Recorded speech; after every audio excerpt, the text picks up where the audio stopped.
Hello friends, मैं अंकिता तिवारी। जैसा कि हम सभी जानते हैं कि स्वतंत्रता दिवस का दिन हम सभी भारतीयों के लिए कितना बड़ा दिन और कितना गर्व का दिन होता है, क्योंकि इस दिन भारत को अंग्रेजों की गुलामी की दास्तान से मुक्ति मिली थी।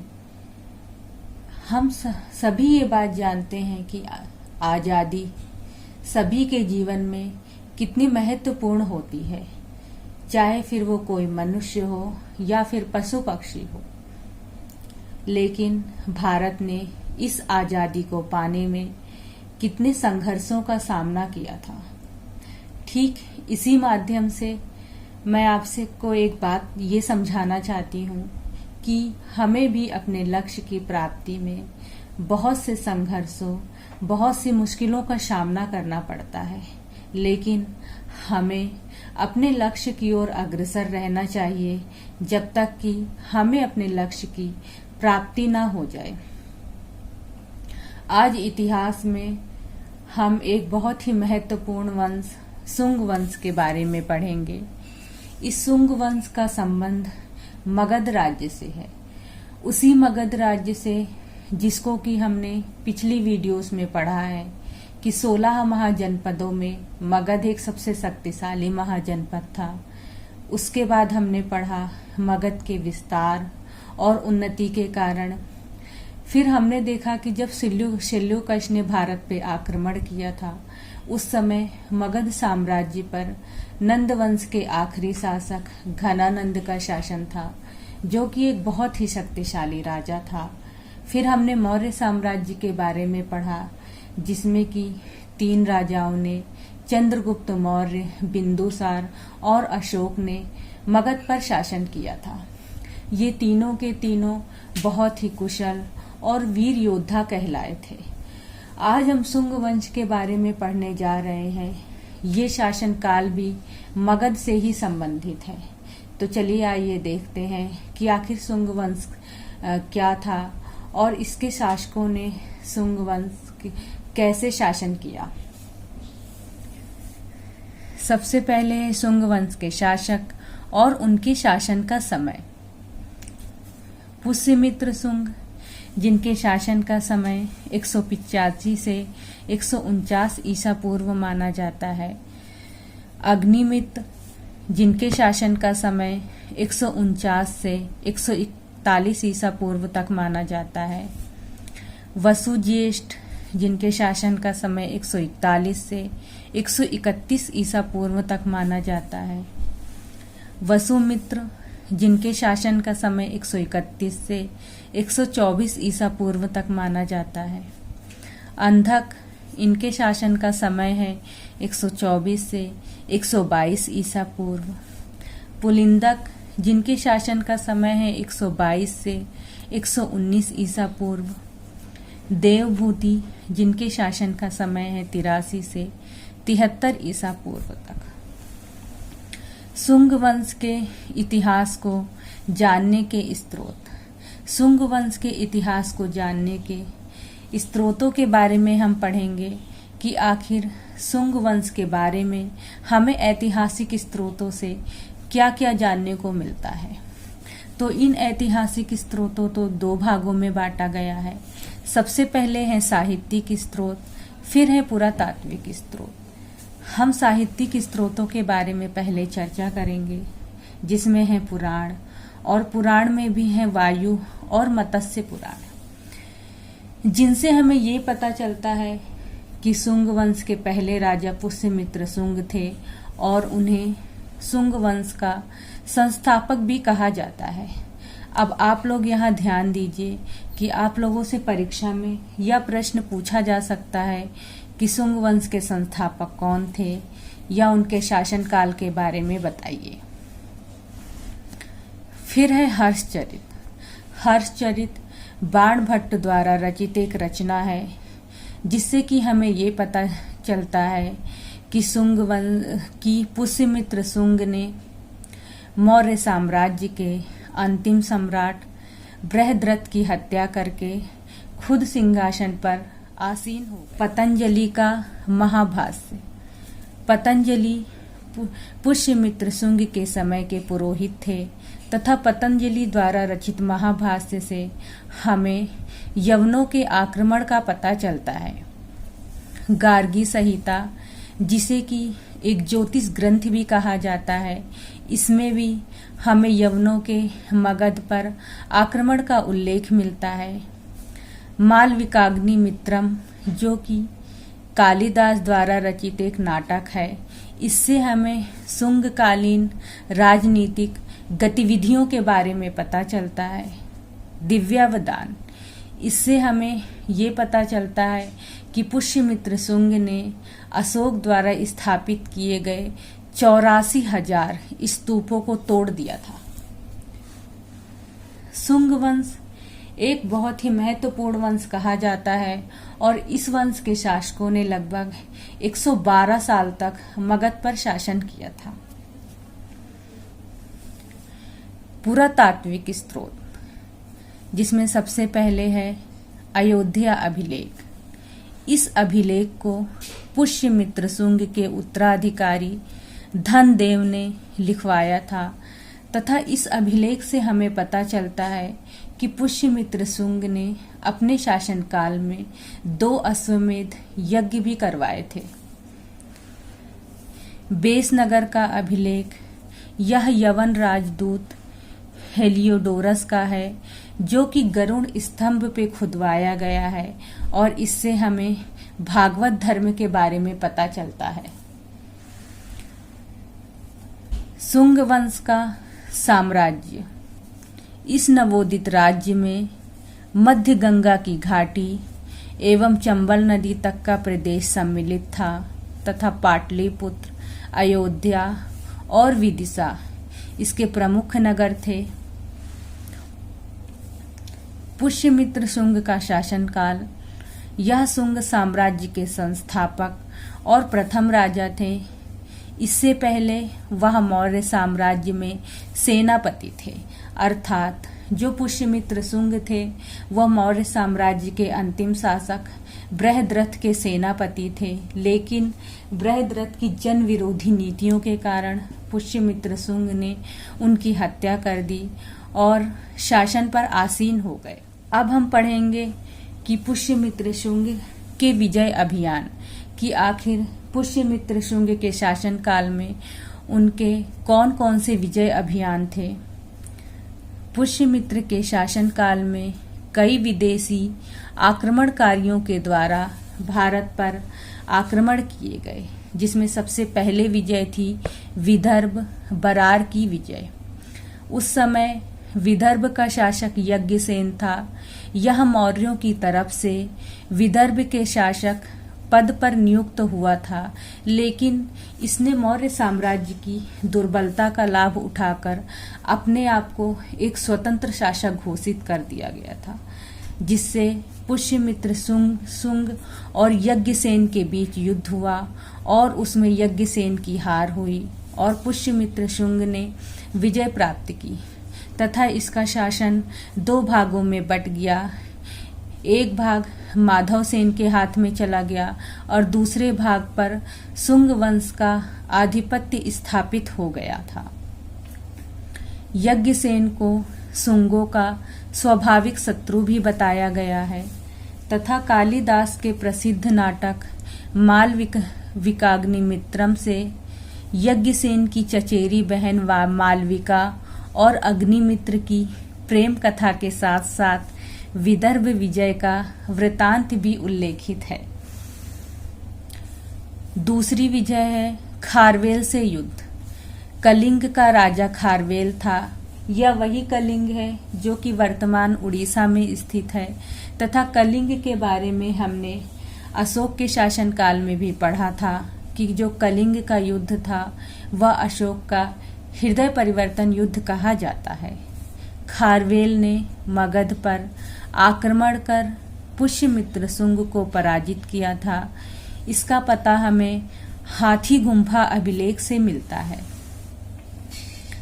यवन का आक्रमण, डेमेट्रियस, जिसे कि दिमिद्र भी कहा गया है, नामक यवन राजा पुष्यमित्र का समकालीन अग्निमित्र शुंग, जिनके की शासन का समय है 149 से 141 ईसा पूर्व तक। अग्निमित्र शुंग जो थे वो शुंग वंश के दूसरे शासक थे तथा पुराणों के अनुसार इन्होंने 8 वर्ष तक शासन किया है और यह पुष्यमित्र शुंग के बेटे थे। पिता पुष्यमित्र शुंग के कार्यकाल में यह विदिशा के गोप्ता थे। अग्निमित्र शुंग ने 3 विवाह किए थे। पहली पत्नी का नाम धारिणी, दूसरी पत्नी का नाम इरावती तथा तीसरी पत्नी का नाम मालविका था और इनके पुत्र का नाम वसुमित्र था तथा अग्निमित्र और मालविका की प्रेम कथा का वर्णन कालिदास द्वारा रचित नाटक मालविकाग्नि चित्रम में भी हमें देखने को मिलता है। साहित्य और कला से इन्हें विशेष प्रेम था। वसुज्येष्ठ शुंग, यह शुंग वंश के तीसरे शासक थे जिनका की शासन काल 141 से 131 ईसा पूर्व तक माना जाता है और इन्होंने राजा के रूप में 10 वर्षों तक शासन किया था और इनके बारे में बहुत जानकारी हमें पुराणों में नहीं देखने को मिलती है।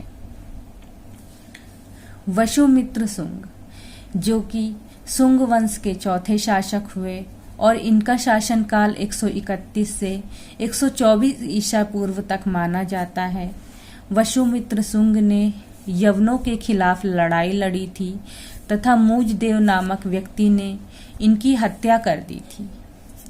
पुष्यमित्र शुंग के शासन काल में यह पश्चिमी सीमा प्रांत का राज्यपाल आंध्रक, घोषा तथा वज्रमित्र राजा हुए। इस वंश का 9वां शासक भागवत या भागभद्र हुआ। इसके शासन के 14 वर्ष में तक्षशिला के यवन नरेश एंटियालकीडस का राजदूत हेलिओडोरस उसके विदिशा स्थित दरबार में उपस्थित हुआ था। उसने विदिशा में गरुड़ स्तंभ की स्थापना भी की थी और इस राजा ने भागवत धर्म को अपनाया था। देवभूति, यह शुंग वंश के आखिरी शासक थे जिनके शासन का समय 83 से 73 ईसा पूर्व तक माना जाता है।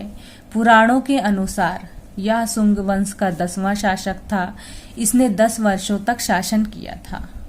इस प्रकार हम देखते हैं कि शुंग वंश पे 10 राजाओं ने बारी बारी से शासन किया था तथा शुंग वंश के राजाओं ने मगध साम्राज्य के केंद्रीय भाग की विदेशियों से रक्षा की तथा मध्य भारत में शांति और सुव्यवस्था की स्थापना कर विकेंद्रीकरण की प्रवृत्ति को कुछ समय तक रोके रखा था। अब हम पढ़ेंगे कि शुंग वंश के काल में धार्मिक प्रचार प्रसार कैसा हुआ था। शुंग वंश के धार्मिक कार्य, सनातन धर्म की पुनः स्थापना। मौर्य साम्राज्य में जब हमने अशोक को पढ़ा था तो हमने देखा था कि उसके राज्याभिषेक के 7वें वर्ष में कलिंग युद्ध हुआ था, जिस युद्ध को उसका हृदय परिवर्तन युद्ध कहते हैं। और उसके बाद उसने बौद्ध धर्म को अपनाया था और उसने बौद्ध धर्म के लिए का बहुत ही प्रचार प्रसार किया था। लेकिन शुंग वंश में पुष्यमित्र जो शुंग थे वो एक कट्टर ब्राह्मण थे और उन्होंने भारत में सनातन धर्म की पुनः स्थापना की थी, क्योंकि शुंग वंश के जो शासक थे वो वैदिक धर्म को मानते थे। भागवत धर्म की उन्नति। शुंग वंश के काल में भागवत धर्म की उन्नति और विकास देखने को मिलता है तथा विष्णु की उपासना भी इसी वंश में की जाती थी। यज्ञ और पशु बलि को पुनर्जीवित करना। जब हमने अशोक के 14 शिलालेखों के बारे में वर्णन को पढ़ा था तो उसमें पहले शिलालेख में ही पशु बलि को निषेध बताया गया था, लेकिन शुंग वंश के शासकों ने पशु बलि और यज्ञ को पुनर्जीवित। साम्राज्य का शासन। हमने मौर्य साम्राज्य की शासन व्यवस्था को पढ़ा था तथा मौर्य साम्राज्य और हमारे देश की शासन व्यवस्था में ये भी देखा था कि कौन सी ऐसी शासन व्यवस्था थी मौर्य साम्राज्य की जो कि हमारे भारत देश में आज की शासन व्यवस्था से मिलती जुलती है। उसी तरह हम शुंग साम्राज्य के शासन को भी पढ़ेंगे। पुष्यमित्र का साम्राज्य उत्तर में हिमालय से लेकर दक्षिण में विरार तक तथा पश्चिम में पंजाब से लेकर पूर्व में मगध तक फैला हुआ था। मंत्री परिषद का निर्माण। शुंग वंश के शासन काल में भी मंत्री परिषद का निर्माण किया गया था जो कि सलाह और सहायता के लिए होती थी। जैसे कि मौर्य साम्राज्य में भी मंत्री परिषद का निर्माण था जो कि राजा को सलाह और सहायता देने के लिए बनाई गई थी, और हमारे देश के संविधान में भी मंत्री परिषद का निर्माण किया गया है जो कि राष्ट्रपति को सलाह और सहायता देती है। ग्राम शासन की सबसे छोटी इकाई थी।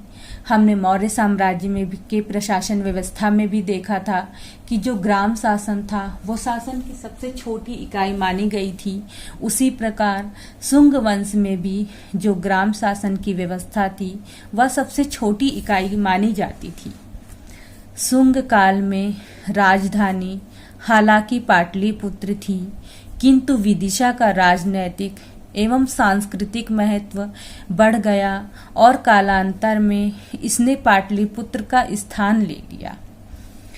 मगध साम्राज्य की राजधानी पाटलिपुत्र थी।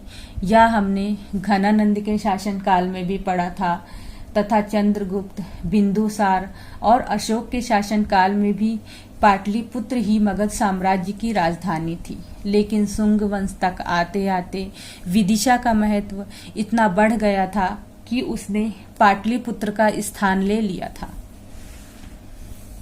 शुंग कालीन संस्कृति। समाज में बाल विवाह का प्रचलन। शुंग वंश में बाल विवाह का प्रचलन था तथा कन्या की विवाह आयु 12 तथा 14 वर्ष मानी जाती थी। प्रमुख व्यापारिक केंद्र। शुंग वंश के प्रमुख व्यापारिक केंद्र थे पाटलिपुत्र, कौशांबी, वैशाली, हस्तिनापुर, वाराणसी तथा तक्षशिला। संस्कृत भाषा का पुनरुत्थान। शुंग वंश में भी हमें संस्कृत भाषा का पुनरुत्थान देखने को मिलता है तथा महर्षि पतंजलि ने इसके पुनरुत्थान में बहुत ही योगदान दिया है। महाभारत के शांति पर्व तथा अश्वमेध का परिवर्तन। शुंग काल के स्तूप।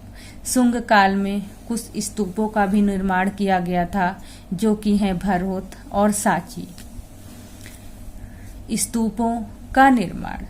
मौर्य काल में जो स्तूपों का निर्माण किया गया था वह कच्ची मिट्टी से बने होते थे, लेकिन शुंग काल तक आते आते ये स्तूप पाषाण के बनने लगे थे। इस प्रकार मैं आपको बता दूं कि हमने शुंग वंश के शासन को विस्तार पूर्वक पढ़ लिया है। अगर आपको मेरी वीडियो में कोई कमी नजर आती है या आपको लगता है कि शुंग वंश से संबंधित मैंने कोई प्रश्न या कोई चीज नहीं पढ़ाई है तो प्लीज आप मुझे कमेंट करके बताइए। और अगर आपको लगता है कि मैंने अच्छे से पढ़ाया है तो आप मेरी वीडियो को कमेंट, लाइक, शेयर और सब्सक्राइब कीजिए। धन्यवाद। नेक्स्ट वीडियो में हम कण्व वंश को पढ़ेंगे।